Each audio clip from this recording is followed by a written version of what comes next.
Break के बाद आप सभी का स्वागत है। तो चलिए आगे बढ़ाते हैं कार्यक्रम को और डॉक्टर साहब से बात करते हैं इसके रिलेटेड प्रॉब्लम्स की। तो डॉक्टर शर्मा, अब आप दर्शकों को बताएं कि ये फंगस इन्फेक्शन क्या है और ये कैसे होता है। देखिए, फंगस इन्फेक्शन कई तरह के होते हैं और ये बॉडी हीट और मॉइस्चर जो होता है और गर्मी की वजह से ये फंगस डेवलप हो जाती है। फंगस भी कई तरह के होते हैं, ट्राइकोफाइटोन है, माइक्रोस्पोरन है, मेंटाग्रामाइट्स, ट्राइकोफाइटोन मेंटाग्रामाइट्स और कुछ कैंडिडा इन्फेक्शंस हैं जो कि बहुत ज़्यादा कॉमन है। और इसमें अभी गर्मी के अंदर जितने भी केसेस आपको नज़र आएंगे वो आपको नज़र आएंगे कि ये फंगस इन्फेक्शन जो कि ग्रॉइन के अंदर अगर आप देखेंगे जांघों के साइड में पैचेस हो जाते हैं, रेड पैचेस हो जाते हैं, वो बिकॉज ऑफ मॉइस्चर, जो मॉइस्चर है उसकी वजह से ही ये डेवलप होता है। तो बॉडी हीट होती है और मॉइस्चर से, तो उसमें रेड पैचेस होंगे, उसमें बहुत इचिंग होगी। ऐसे स्थिति के अंदर तो आदमी इतना ऐसा हो जाता है, बहुत मोटे मोटे रेड पैचेस हो जाते हैं। तो ग्रॉइन के अंदर बहुत ज़्यादा, जहाँ की पसीना आने की ज़्यादा चांसेस रहते हैं। तो ऐसी स्थिति के अंदर आपको जब भी आप निकलें घर पे तो इसको पाउडर नहाने के बाद में तुरंत पाउडर लगाइए और जैसे ही आपको ये रेड पैचेस डेवलप हो जाते हैं डॉक्टर से परामर्श लीजिए और तुरंत उसका उपचार करें। साथ में कुछ ऐसी जो गोलियां होती है जो कि हफ्ते में एक बार दी जाती है जो कि उस फंगस इन्फेक्शन को कंट्रोल करती है। तो ऐसी वजह, साथ में कुछ फंगस इन्फेक्शन दूसरे इसमें फंगस इन्फेक्शन आपके इसका सर का हो सकता है, फंगस इन्फेक्शन मुंह के अंदर हो सकता है, फंगस इन्फेक्शन जेनाइटल ऑर्गन्स पे हो सकता है। तो उसके जो भी है उसका डॉक्टर को प्रॉपरली दिखा करके और तुरंत आपको निदान कराना ज़रूरी है। और साथ में जो एंटी एलर्जी, क्योंकि बहुत इचिंग होती है, ऐसी स्थिति के अंदर एंटी एलर्जिक ड्रग्स जो होती हैं वो लेना बहुत ज़रूरी है। तो डॉक्टर, स्किन से रिलेटेड एक मेन प्रॉब्लम है जो आम जनता के सामने बहुत आती है, जैसे कि यहाँ पर ब्लैक कलर के निशान बन जाते हैं जिन्हें शायद झाइयाँ कहते हैं। तो ये झाइयाँ क्या होती हैं, कैसे होती हैं और क्या कोई पर्टिकुलर एज में होती हैं या किसी को भी हो सकती हैं? देखिए, एक तो झाइयाँ का रीज़न है आपको, जो कि मेन जो लेडीज़ होती हैं उनमें because of the hormonal imbalance, जो हार्मोनल जो सिक्रीशन होता है उसकी वजह से ये हो सकती है। तो जैसे ही प्रेगनेंसी हुई उसमें ईस्ट्रोजन हार्मोन बहुत ज़्यादा सिक्रीट होता है, उसकी वजह से जैसे ही वो होता है तो ये पिगमेंटेशन डेवलप हो जाता है। उसके बाद में कुछ लेडी जो कि ऑरल पिल्स लेती हैं, ऑरल पिल्स की वजह से भी ये झाइयाँ हो सकती है।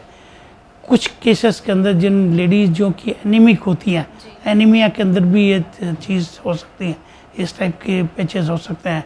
चौथा जो रीजन है जो कि सनबर्न का, जो कि अपन शुरू में बता चुके हैं, सनबर्न की वजह से ये एग्रावेट होता है। और इवन ये तो फीमेल की बात बताई, लेकिन मेल्स के अंदर भी ये पिगमेंटेशन आपने देखा होगा, तो उनके अंदर भी पिगमेंटेशन बिकॉज ऑफ यूवीबी जो रेज होती है, सन अल्ट्रावायलेट रेज आती है, उनकी वजह से बहुत हद से वो जब ज़्यादा देर तक चेहरा सामने आता है तो उस समय ये झाइयाँ डेवलप हो सकती हैं। तो ऐसी स्थिति के अंदर आपको बहुत ज़्यादा विटामिन सी का, जैसे नींबू है, संतरा है, मौसमी है, आंवला है, अनार है, अंगूर है, जितने भी साइट्रस फ्रूट्स हैं, इन सब का आपको इस्तेमाल करना चाहिए। ये एंटीऑक्सीडेंट का भी काम करते हैं और त्वचा के अंदर जिसमें फेयरनेस लाने में हेल्प करते हैं। प्लस कुछ सनस्क्रीन जो कि मेडिकेटेड हैं उनको यूज़ भी जब भी आप निकलें तो अपने साथ रखिए। उसमें 3-4 घंटे के बाद में उसे, अगर आपको ज़्यादा काम करना पड़े तो आप 3-4 घंटे के बाद वापस उसे लगा सकते हैं। जो आदमी काफ़ी सड़क पे रोड उस पे काम करते रहते हैं उनके लिए ये ज़रूरी है। क्रिकेटर्स होते हैं, क्रिकेटर्स को ये ज़रूरी है क्योंकि सारे टाइम वो धूप में ही वर्क करते हैं, तो उनको फिर 3-4 घंटे के बाद लगाना ज़रूरी है जिससे कि स्किन प्रोटेक्ट हो सके। तो डॉक्टर, जैसा कि आपने बताया अभी कि ये प्रॉब्लम लेडीज़ में ज़्यादा होती है, तो क्या मेंस में इतना नहीं होती? मैन में कम होती है, लेकिन मैन में भी होती है, जिसका रीज़न मैंने आपको बताया उसकी वजह से ही है। अच्छा, मतलब लेडीज़ में ज़्यादा है और मैन में उनमें तो हार्मोन्स जो सीक्रेट होता है उनकी वजह से होता है। इसके अंदर जो बताया आपको सन के इफेक्ट से, यूवी रेज जो होती हैं उनकी वजह से होता है। तो डॉक्टर, इसके झाइयों के होने का कारण एक प्रॉपर डाइट ना लेना, ये भी एक रीज़न है? उसमें एनीमिया अगर होगा तो एग्रावेट होता है। अच्छा, वो नॉट द काज, लेकिन इसका रीजन जो है एग्रावेट जरूर होगी, जिससे डेफिशिएंसी, आयरन डेफिशिएंसी लेडीज़ में होती है या मैन में होती है, तो वो भी एक रीजन हो सकता है जैसे जो कि एग्रावेट करता है मैं इसको। कईयों के डार्क सर्कल्स हो जाते हैं, आंख में देखेंगे आप डार्क सर्कल्स, तो ऐसी स्थिति के अंदर वो डार्क सर्कल्स जो है कोई बीमारी नहीं होती है, वो एक प्लेक्सेस होते हैं यहाँ आईलिड्स के, जो कि उसकी वजह से चमकते हैं आईलिड्स की वजह से, तो वो जो उसका जो रिफ्लेक्शन होता है उसकी वजह से वो डार्क सर्कल्स होते हैं। तो ऐसी स्थिति के अंदर आइस लगा करके, आइस उसमें भी मेलेज्मा जो होता है जिसको बोलते हैं मेलेज्मा, तो यहाँ जो पैचेस डेवलप हो तो पहले आइस का उपयोग करिए या ठंडे पानी से, जिनका आइस नहीं है तो ठंडे पानी से धोइए चेहरा, और उसके बाद के अंदर ये दवा जो बताया, जितने भी जो मेडिसिन आती हैं उसके लिए, मेलेज्मा के लिए, वो आप यूज़ करिए। उसको भी ज़्यादा नहीं, 2 मिनट मालिश करने के बाद में उसे वॉश आउट कर सकते हैं, क्योंकि अगर लंबे टाइम तक भी वो मेडिसिन रहेगी तो उसका भी सेंसिटाइजेशन की वजह से और इफ़ेक्ट हो सकता है, चेहरा रेड हो सकता है। इसलिए उसको शॉर्ट टर्म थेरेपी करके तो एक बार 2 मिनट के लिए लगाइए और उसके बाद वापस चेहरा धो लीजिए, तो उससे क्या सेंसिटाइजेशन का इफ़ेक्ट कम रहेगा और वो ठीक रहेगा उससे। जी डॉक्टर, तो जैसा आपने बताया अभी आंखों के नीचे जो डार्क सर्कल्स होते हैं उस पर अगर हम आइस लगाएं तो काफ़ी इफेक्ट रहेगा, इम्प्रूव होता है। साथ में जो है कुछ मेडिसिन आ रही हैं जी, तो उन मेडिसिन को आप यूज़ करेंगे जी, तो उससे डार्क सर्कल बहुत काफ़ी हद तक कम हो जाते हैं। जी डॉक्टर, चिकन पॉक्स को लेकर पुराने लोगों की धारणा है कि ये एक अछूत बीमारी है, तो आप इसको लेकर क्या कहेंगे? बिल्कुल, ये सब जितने भी स्किन के ऊपर आती हैं, जितने भी पैचेस होते हैं, चाहे पेपुल्स होते हैं, जो भी दाने होते हैं, सब स्किन से रिलेटेड हैं। ये एक वायरल डिजीज़ होती है और वारिसिला वायरस होता है, उसकी वजह से होती है। स्मॉल पॉक्स अब अपने यहाँ नहीं है, लेकिन चिकन पॉक्स अभी केसेस काफ़ी देखने को मिलते हैं, जिनके बच्चों के चिकन पॉक्स निकलती है। शुरू में बचपन में ही वैक्सीनेशन प्रॉपर ढंग से नहीं होता है, उनमें भी ये निकल सकती हैं, तो वैक्सीनेशन तो बच्चों में बहुत ज़रूरी है। और साथ में जिन बच्चे, ये चिकन पॉक्स में क्या होगा कि कुछ शुरू में थोड़ा सा फीवर आएगा, उसके बाद में फीवर आके 1-2 दिन रहेगा, उसके बाद में वो रैशेस निकलना शुरू हो जाती हैं। तो रैशेस भी पहले मैक्यूल होता है, एक सफ़ेद वो लाल चकत्ता होगा, फिर उस पर पेप्यूल डेवलप हो जाता है, फिर वो पेप्यूल से पुस्टूल बन जाता है। ये डिफरेंट स्टेजेस में सक्सेसिव क्रॉप्स के अंदर निकलेगा, तो वो एक वेरिसिला ये जो होती है चिकन पॉक्स की पहचान है। एक जगह आपको सब लाल मैक्यूल मिल जाएगा, दूसरी जगह पुस्टूल मिलेगा पस वाला, तीसरी जगह रेड पेप्यूल मिलेगा, एक दाना सा मिलेगा। ये डिफरेंट स्टेजेस होती हैं और ये डिजीज़ ठीक हो जाती है, लेकिन इसके अंदर एंटीवायरल ड्रग्स, अभी जो नई ड्रग्स आ चुकी हैं, वो यूज़ करना बहुत ज़रूरी है, जिससे कि वो जो टाइम पीरियड है वो कट शॉर्ट हो जाए। जिन में बच्चों में शुरू में अगर नहीं निकलती है ये चिकन पॉक्स, तो उनके अंदर बाद में एडल्ट में जाने के बाद में उसी वायरस की वजह से हर्पीज एक बीमारी होती है, हर्पीज जोस्टर, जो कि एक नर्व को ले लेती है, और एक नर्व को लेकर के वो जो है पैचे, जिससे बोलते हैं अपन की मकड़ी मसल गई, वो एक नर्व यहाँ आई को भी ले सकती है, यहाँ पर आपको चेस्ट पे भी हो सकती है, एक हाथ पे हो सकती है, पैर पे हो सकती है, एब्डोमेन पे हो सकती है, कहीं पे भी एक जहाँ आपने वो ले लिया, एक नर्व को वो ले लेती है, वो मिड लाइन से एक तरफ ही रहेगी। जैसे इस मिड लाइन से या तो इधर ही रहेगी, या इधर की तरफ है तो इधर ही रहेगी, इधर से इधर नहीं आएगी। अनटिल अनलेस कुछ जो वेनेरियल डिजीज़ होती है, HIV वगैरह इन्फेक्शन होता है, उनमें आपको वो बीमारी जिसमें कि जो इम्यूनिटी कम हो जाती है, ऐसी स्थिति के अंदर वो आपको दूसरी तरफ भी उसके दाने निकल सकते हैं हर्पीज के। डॉक्टर, एक्नी क्या है? क्या ये भी एक स्किन प्रॉब्लम है? एक्ने भी एक स्किन प्रॉब्लम है, जिससे कि मेटाबॉलिक डिजीज़ होती है, जो कि ज़्यादातर खान पीन की वजह से होती है। आजकल जितने भी फास्ट फूड है, आपको आलू है, चीनी है, पोटैटो है, जितने भी कार्बोहाइड्रेट्स है, आलू में है, चीनी में, चावल में, और जितने भी फास्ट फूड हैं, चॉकलेट है, प्लस ये आपके टॉफ़ीज़ हैं, तो ये बहुत ज़्यादा बच्चे इस्तेमाल करते हैं, अडल्ट इसके अंदर बहुत ज़्यादा इसका यूज़ हो रहा है। उसकी वजह से ये जो है डिजीज़ बहुत जल्दी डेवलप होती है। साथ में क्योंकि मेटाबॉलिक डिजीज़ है, तो साथ में जिनके फराश डेवलप हो जाता है, आप देखते हैं वो भी इसी से रिलेटेड है। तो वो भी जिस सर के अंदर आपको फराश हो जाएगा, उसके अंदर यहाँ ब्लेफराइटिस के साथ साथ यहाँ पर सेबोरिक डर्मेटाइटिस हो जाएगी, जिसकी वजह से खुजली चढ़ेगी स्किन में, और यहाँ पिंपल्स हो जाएगी। साथ में जहाँ पर भी इसकी सेबेशियस ग्लैंड्स की बहुतायत होती है, क्योंकि जो एक ग्लैंड होती है दो तरह की, एक सेबेशियस ग्लैंड्स होती है, एक स्वेट ग्लैंड होती है। तो जो तेलीय ग्रंथि होती है उनका सिक्रेशन जब एबनॉर्मल हो जाता है तो उस ड्यूरेशन पे वो थिक हो करके वो उस ग्रंथि के अंदर से निकल नहीं पाता है, तो निडल्स बन जाते हैं। ऐसी स्थिति के अंदर उनको वो जो एक्ने जो डेवलप हो जाती है, अगर शुरू में ट्रीटमेंट नहीं किया गया तो उसके भयंकर रूप हो जाते हैं, बहुत बड़े बड़े पैचेस इस टाइप से सिस्टिक नोडुल्स बन जाएंगे, सारा चेहरा डिफॉर्म्ड हो जाएगा। तो उसका तुरंत इमीडिएटली इसका इलाज होना ज़रूरी है। और साथ में ही जो है खान पीन के अंदर अगर वो अपना ढंग से रहेंगे, खान पीन प्रॉपर रखेंगे और ये जितने भी कार्बोहाइड्रेट से रिलेटेड चीज़ें नहीं लेंगे, और अंकुरित मूंग है, मोट है, चना है, स्प्राउट्स है, जितने भी ये हैं, ये सारी मिल्क है, मिल्क प्रोडक्ट्स हैं, इनका बहुत एहतियात में आपको यूज़ लेना बहुत ज़रूरी है। उससे वो एंटीऑक्सीडेंट्स का काम करते हैं जो कि इसको रिड्यूस करने में सहायता करेंगे। जी डॉक्टर, हमारे कार्यक्रम में जुड़ने के लिए और हमारे दर्शकों को सारी जानकारी देने के लिए धन्यवाद। तो दोस्तों, कार्यक्रम में अब वक्त हो गया है आपसे विदा लेने का।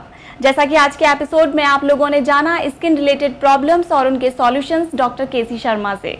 तो अब अगले एपिसोड में होगी मुलाकात किसी और अन्य विशेषज्ञ के साथ। तब तक के लिए देखते रहिए जन टीवी। नमस्कार।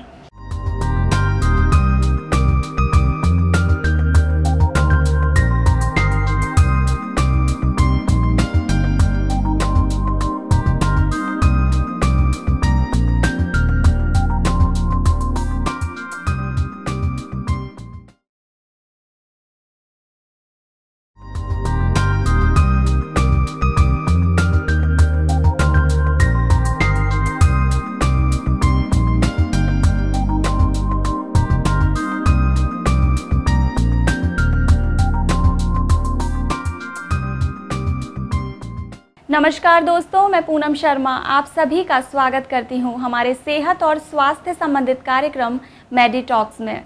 तो दोस्तों, आज इस कार्यक्रम में हम बात करेंगे स्किन रिलेटेड प्रॉब्लम्स की। जी हाँ, इस मौसम में किस तरह की स्किन प्रॉब्लम्स होती हैं और उनसे किस तरह बचा जा सकता है। आज इन सभी प्रश्नों के जवाब जानने के लिए हमारे साथ जुड़े हैं डॉक्टर केसी शर्मा, जो कि जयपुर में रिटायर्ड CMHO रह चुके हैं। साथ ही SMS हॉस्पिटल में स्किन रजिस्ट्रार भी रह चुके हैं और अभी वर्तमान में वो चर्म रोग उपचार एवं निदान परामर्श देते हैं। तो चलिए स्वागत करते हैं डॉक्टर केसी शर्मा का। सर, स्वागत है आपका हमारे इस कार्यक्रम में। Thank you. तो सर, सबसे पहले हमारे दर्शकों को बताएं कि स्किन प्रॉब्लम्स क्या हैं और किस किस तरह की मेन प्रॉब्लम्स होती हैं स्किन को लेकर। देखिए पूनम जी, एक तो कंजेनाइटल जो कि बचपन से ही बीमारी जो जन्मजात होती है, कुछ तो बीमारियां वो होती है, कुछ बीमारियां जो है एक्वायर्ड होती हैं, जो कि जो भी एटमॉस्फेरिक जो पोजीशंस होती हैं, जो अपन खाते हैं पीते हैं, उनसे कुछ रिलेटेड होती हैं। कुछ और दूसरे जो और दूसरी चीज़ें हैं उनकी वजह से एक्सटर्नल जो अपने ऊपर दबाव पड़ता है कई चीज़ों का। तो चमड़ी एक ऐसी वो है जो कि बहुत बड़ा ऑर्गन है, और उसे जैसे ही उसके ऊपर सभी चीज़ का, मौसम का भी इफ़ेक्ट होता है और दूसरी चीज़ों का भी, अंदर से भी विटामिन्स की डेफिशिएंसी हो, कोई कैंसर हो या कोई और कोई बीमारियां हो, तो सभी का इफ़ेक्ट सबसे पहले चमड़ी पे आता है। तो मैं बताना चाहूँगा कि कुछ बीमारियां जो कि जन्मजात है, जैसे इक्थियोसिस, कुछ बीमारियां ऐसी होती है, नीवस, जो कि अगर आप देखे होंगी कि ब्लैक एक पैचेस, एक बहुत बड़ा वो पैच होता है, उसमें बाल भी निकला हुआ होता है, तो उस टाइप की पोजीशन होती है, नीवस कहलाता है वो। इक्थियोसिस के अंदर जो अपनी स्वेट ग्लैंड्स होती हैं, और कुछ दो तरह की ग्लैंड्स होती है, एक स्वेट ग्लैंड होती है, एक सेबेशियस ग्लैंड्स होती हैं। तो उनमें पसीने की होती है और एक तेलीय ग्रंथि जो होती है। तो जो पसीने की ग्रंथि जब कम होती हैं तो उसकी वजह से चमड़ी बिल्कुल खुश्क होती है, और जो जन्मजात जो बीमारी होती है इक्थियोसिस, उसके अंदर उसकी मात्रा जो ग्रंथ की होती है वो बहुत कम होती है। उसकी वजह से जैसे ही गर्मी के अंदर तो थोड़ा सा उसको रिलीफ मिलता है, लेकिन जैसे ही सर्दियां आएगी मौसम में, उसकी चमड़ी बहुत शुष्क हो जाएगी और वो बहुत अजीब सा महसूस करेगा, सारी चमड़ी ऐसे पूरी सूखी सूखी नज़र आती हैं।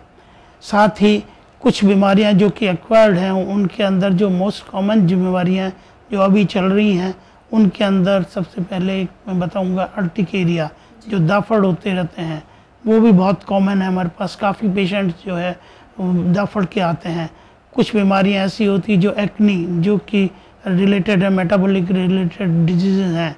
कुछ सबोरिक डर्मेटाइटिस, सबोरिक कैपिटिस, यानी जो बाल में वो हो जाती है, फराश हो जाती है, ये जो बीमारियां हैं उससे रिलेटेड, खान पीन से रिलेटेड रहती हैं। कुछ बीमारियां ऐसी है जो कि धूप की वजह से होती है। धूप में अगर आप जाएंगे काफ़ी टाइम तक, उसके अंदर आपका चेहरा झुलस जाएगा, उसके अंदर जितने भी है यहाँ पर रेड मेलार फेस हो जाएगा, रेड फेस हो जाएगा। आपके बैक के अंदर छोटी छोटी गमोरियाँ जिसे बोलते हैं वो निकल आएगी। और सन एक्सपोजर से जिन लेडीज़ के मेलेज्मा कहलाता है, जो कि प्रेगनेंसी के बाद में होता है, कुछ हार्मोनल प्रॉब्लम्स होती हैं, तो जैसे ही डिलीवरी होती है तो उसके बाद में बच्चों, उनके लेडीज़ के जो है कुछ यहाँ पर जो है पिगमेंटेशन डेवलप हो जाता है। लेकिन वो एग्रावेट और होता है जब धूप में जाती हैं, तो वो काफ़ी मात्रा तक होता है, जो कि बहुत ही भद्दा सापन महसूस होता है। साथ में कुछ बीमारियाँ मिलिया रुब्रा, जैसे कि गमोरियाँ बोलते हैं अपन, वो भी हो जाती हैं धूप में जब जाएंगे। तो ऐसी बीमारियाँ, कुछ PMLE, उसके अंदर मैकुलर पैचेस हो जाते हैं, रेड डिफरेंट पैचेस होंगे पूरी बॉडी के ऊपर धूप की वजह से। कुछ बीमारियाँ जो होती है वो आपके स्कैबीज, कुछ होती हैं आपके स्कैबीज, एक पैरासिटिक इन्फेक्शन होता है जो कि एक से दूसरे को लगता है। एक पैरासाइट होता है जो कि जहाँ एंटर होता है वहाँ पे भी वो लीजन करता है, और वेब्स के अंदर यहाँ जो खुजली एक से दूसरे को लगती है, यहाँ उनके अंदर पैचेस हो जाते हैं, फुंसियाँ हो जाती है, और वो जो जैसे जहाँ निकलेगा वो वहाँ पे भी वो लीजन छोड़ जाता है, फुंसियाँ डेवलप हो जाती है, बहुत सीवियर इचिंग होती है, रात के टाइम पे इचिंग होएगी उसके अंदर। तो ये स्कैबीज की बीमारी होती है। कुछ अर्टिकेरियाज के बारे में मैं जो बता रहा था, अर्टिकेरिया के अंदर जो छपाके हो जाते हैं, आदमी आता है कि साहब मैंने खाना खाया था, इसके बाद में मुझे काफ़ी हद तक ये सब लाल दाग हो गए, काफ़ी लाल दाग हो गए, पैचेस हो गए, उसमें बहुत इचिंग होती है। और ऐसे टाइम पे जब आप देखेंगे तो उन पैचेस के वो इचिंग इतनी होती है कि एसेनिया होती है और वो भगता है इधर उधर।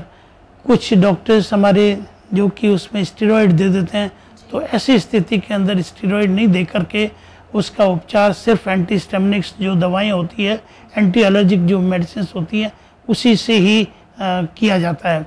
और स्टेरॉइड देने से उसके कुछ नुकसान होते हैं। कुछ जो है ये जो अर्टिकेरिया जो बनता है, वो अर्टिकेरिया दवा की वजह से भी हो सकता है। एक आपने ड्रग ली और ड्रग के बाद में इमीडिएटली रिएक्शन हो गया, और रिएक्शन होने के बाद में उसे खुजली चलने शुरू हो गई, तो ये डिलेड रिएक्शन भी हो सकता है, इमीडिएट भी हो सकता है। तो कुछ बीमारियां इस टाइप की होती हैं अर्टिकेरिया। तो इसमें डॉक्टर को पहचानना बहुत ज़रूरी है कि कौन सा ड्रग की वजह से है, उसमें आपको हिस्ट्री लेनी होती है, और ड्रग की वजह से है तो ड्रग को स्टॉप करना चाहिए और एंटी एलर्जिक उसमें ट्रीटमेंट स्टार्ट करना चाहिए। साथ में ही जो ये दूसरे जो अर्टिकेरिया मैंने बताया, इसके अंदर चकत्ते हो सकते हैं, कोल्ड अर्टिकेरिया हो सकता है, उसकी भी कई वेराइटीज़ हैं। सर्दी के टाइम में किसी को कोल्ड से हो जाता है, गर्मी में किसी को जो है गर्म उसकी वजह से, हीट की वजह से अर्टिकेरिया हो जाता है।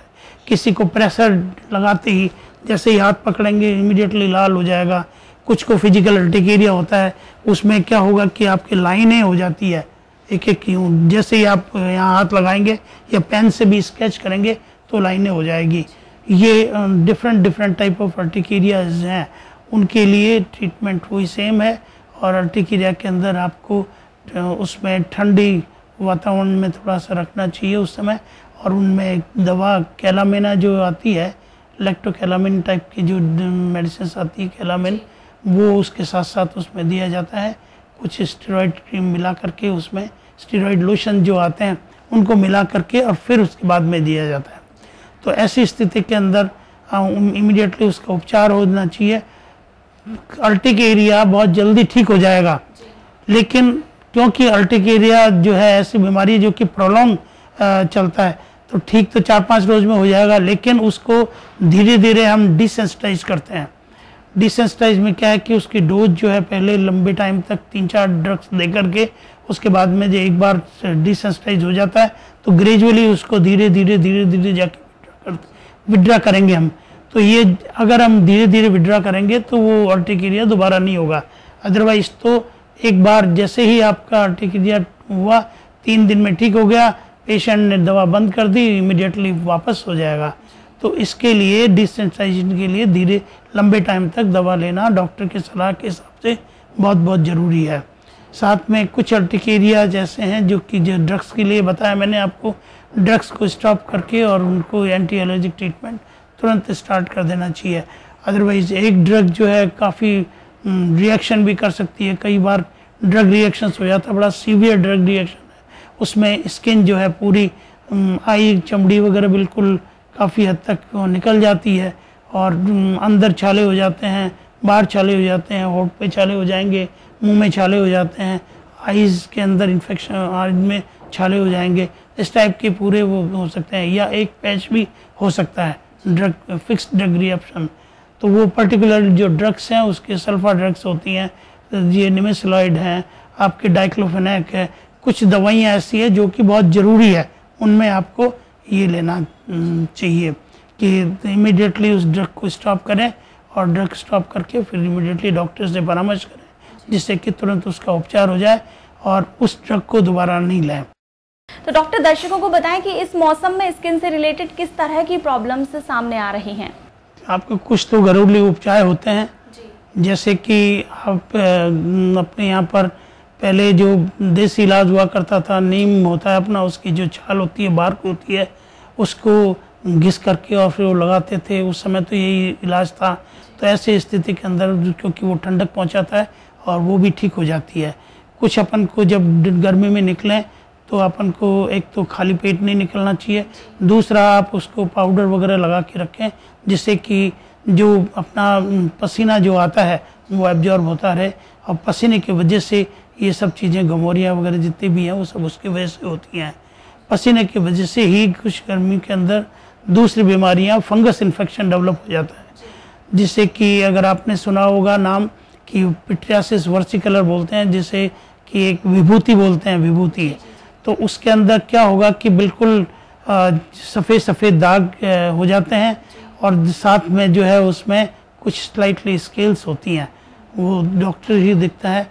और आपको वो वर्सिकलर इसलिए कहते हैं कि उसका कलर चेंज होता रहता है, सफ़ेद होकर के कुछ पैचेस जो छोटे पैचेस हो जाएंगे और वो कन्फ्लेंट पैचेस हो जाते हैं, काफ़ी दूर में फैल जाते हैं। उसके अलावा जहाँ भी आप टॉवल यूज़ करेंगे दूसरे वो टॉवल वहाँ से पहुँच करके और जब आप दूसरी जगह लगाएंगे तो वहाँ पर भी वो डेवलप हो जाएगा। तो ऐसी स्थिति के अंदर वो आपको ये ध्यान रखना ज़रूरी है कि उस ऐसी बीमारी के अंदर एक तो आपको दवा जो डॉक्टर प्रेस्क्राइब करे वो आप तुरंत लगाइए और साथ में उसके अंदर जो पाउडर लगा करके और फिर रहें, दवा लगाने के बाद में पाउडर रखें जिससे कि ये दोबारा नहीं हो। तीसरा प्रिकॉशन जो मैंने तौलिया का बताया कि वहाँ से पहुँच करके दूसरी जगह तौलिए को उससे दूसरी जगह नहीं पहुँचे, फ्रंट का तौलिया अलग रखें, पीछे का तौलिया अलग रखें, तो आप उससे बच सकते हैं। ये हर गर्मी के अंदर ये चांसेस रहते हैं। आपने एक बार पूरी तरह से दवा ले ली और आपने दवा लेने के बाद में पाउडर वगैरह के जो प्रिकॉशन मैंने बताए वो लगा के रहेंगे तो आपको ये प्रॉब्लम बहुत कम फेस करनी पड़ेगी। जी, तो डॉक्टर जैसा कि अभी आपने बताया विभूति रोग के बारे में जिसमें कि वाइट कलर के चकते से बन जाते हैं। जी हाँ, तो मैं इससे रिलेटेड एक क्वेश्चन पूछना चाहूँगी कि पुराने ज़माने के लोगों की मतलब उनकी ये धारणा है कि ये जो सफ़ेद कलर के दाग धब्बे से बनते हैं उसको वो लोग बोलते हैं अछूत रोग। क्या ऐसा कुछ है और इस रोग के सही होने के कितने चांसेस रहते हैं? देखिए, सफ़ेद दाग कई तरह के हो सकते हैं। सफ़ेद दाग कुष्ठ रोग में भी होते हैं। सफ़ेद दाग जो है एक जो आपको देखते हैं कि जिसे ये बोलते हैं कि ये जो सफ़ेद दाग की बीमारी बड़े बड़े पैचेस हो जाते हैं और जिससे कि लोग बाग ये देखते हैं कि घबराते हैं कि साहब मेरे को ये सफ़ेद दाग तो नहीं हो गया, उसको वो श्वेत कुष्ठ बोलते हैं। जबकि श्वेत कुष्ठ नहीं होता है और जो सफ़ेद दाग होते हैं जो डार्क स्किन अंदर आपके अंदर डार्क स्किन जो अपने टाइप 6 तरह की स्किन होती है, टाइप 1, टाइप 2, टाइप 3, 4, 5 एंड 6। तो ऐसी स्थिति के अंदर अपनी स्किन जो होती है 5-6 टाइप है यहाँ पर, उस पे क्योंकि मेलानिन जो होता है पिगमेंट, उससे सूर्य का इफेक्ट भी कम होता है।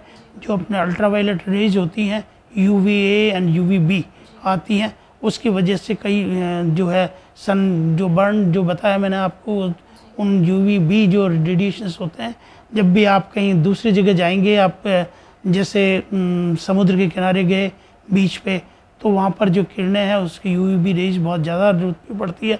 तो वो जब भी आप तीर्थ स्नान करके आते हैं या घूम के आते हैं तो आपको पता लगेगा कि आपकी स्किन बहुत डार्क हो गई है, तो उस समय भी ये पैचेस जो है डेवलप हो सकते हैं। तो एक तो सफ़ेद पैच जो आपने बताया वर्सी कलर से रिलेटेड है, कुछ पैचेस जिसके अंदर हो जाते हैं, कुछ जो है धूप की वजह से होते हैं, और जो विटिलिगो कहलाती है एक बीमारी होती है विटिलिगो। ये विटिलिगो जो है एक तो ल्यूकोडर्मा कहलाता है जो कि जन्मजात होता है, सफ़ेद बिल्कुल सफ़ेद पैदा हुआ है वो बच्चा, और दूसरा उसी को ही वो कहते हैं कि विटिलिगो वो एक्वायर्ड डिजीज़ होती है, उसमें सफ़ेद दाग बड़े बड़े हो जाते हैं, और ऐसे के अंदर आइज़ के ऊपर वो चाइल्ड में भी हो सकते हैं, बड़ों में भी हो सकते हैं, कभी भी वो डेवलप हो सकते हैं। तो वो बीमारी किसी को लगने वाली नहीं है, अगर पेरेंट्स को है तो ऐसा नहीं है कि उसके दूसरे उसको भी ये बीमारी लगेगी, तो उससे कोई घबराना नहीं चाहिए। लेकिन क्योंकि थोड़ा सा डिसफिगरमेंट होता है, तो ऐसी स्थिति के अंदर उस डिसफिगरमेंट की वजह से उसको थोड़ा सा ह्यूमिलिएशन फील होता है लोगों को, तो वो बैठने में बात करने में उनको झिझक होती है। ऐसे के अंदर आपको उनको यही होना चाहिए कि आप वहाँ पर डॉक्टर से परामर्श करें, और ये कोई लगने वाली बीमारी नहीं है, न ये वंशानुगत कहीं दूसरे को ट्रांसफ़र होती है। कईयों में देखा गया है कि बीमारी जो है फादर में है लेकिन बच्चे को नहीं है, बच्चे में है लेकिन और उनके और दूसरे पेरेंट्स में नहीं है, तो इसलिए ये बीमारी ऐसा नहीं है। साथ में कुछ जो और भी सफ़ेद दाग के बहुत से कारण हैं जिनमें ये हो सकता है। डॉक्टर, ये सनबर्न के बारे में जो अभी आपने बताया, उससे रिलेटेड एक क्वेश्चन मैं आपसे पूछना चाहूँगी कि जो मार्केट में सनबर्न से रिलेटेड प्रोडक्ट्स अवेलेबल हैं, क्या उनका स्किन पर कोई साइड इफ़ेक्ट होता है और वो स्किन को कितना कारगर साबित होते हैं? कुछ कंपनियां अच्छी भी है जो कि बनाती हैं, तो उनके अंदर आपको जो भी प्रोडक्ट आप यूज़ करना चाहें पहले उससे एक बार लगा लें, क्योंकि उससे भी सेंसिटाइजेशन हो सकता है। जैसे ही आप लगा के देखें और अगर उससे कोई एलर्जिक रिएक्शन होता है तो उस प्रोडक्ट को नहीं लें, और धूप में जाएं और आप उसको लगा करके, और क्योंकि हर प्रोडक्ट जितना भी होता है उनके 3-4 घंटे के अंदर उसका इफ़ेक्ट कम हो जाता है। तो ऐसा नहीं है कि आप उसको एक बार लगा लिया तो आपने 4-5 आपको दिन भर आपको उससे प्रोटेक्शन मिलेगा, ऐसा नहीं है। उसको 3-1 घंटे तक उसका इफ़ेक्ट होता है। तो आपको ये देखना है कि अगर प्रोडक्ट आपको सूट करता है, एक बार लगा के देख लीजिए तो ठीक है, अदरवाइज आप उस प्रोडक्ट को बंद करें। जी, तो दोस्तों कार्यक्रम में अब वक्त हो गया है एक छोटे से ब्रेक का। ब्रेक के बाद जल्द लौटेंगे और डॉक्टर शर्मा से स्किन रिलेटेड प्रॉब्लम्स की बातचीत जारी रहेगी।